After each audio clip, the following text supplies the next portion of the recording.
بس کا مسافر کیا کرے گا، نماز کہاں جا کر کے پڑھے۔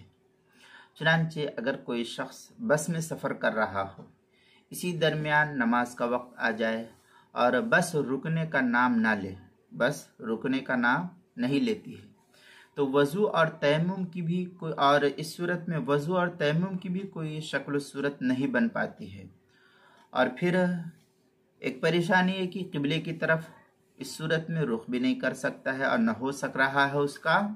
تو ایسے شخص کے لیے حکم یہ ہے کہ وہ وقت کے ختم ہونے سے پہلے سیٹ پر بیٹھے بیٹھے اشارے سے نمازیوں کی مشابہت اختیار کر لے، اشارے سے اپنی سیٹ پر جس سمت میں وہ بیٹھا ہوا ہے اسی سمت میں صرف نمازیوں کی مشابہت کو اختیار کر لے، اور پھر بعد میں موقع ملنے پر اس نماز کی قضا کر لے۔ مثلا اپنے مقام پر پہنچ جائے تو اس مقام پر جا کر کے اس نماز کی قضا کر لے۔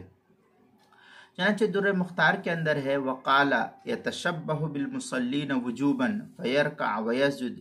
انا مکانا یابسا والا یومی قائما ثم یعید کالصوم بہ یفتا۔ اس طریقے کی عبارت فتاوی شامی کی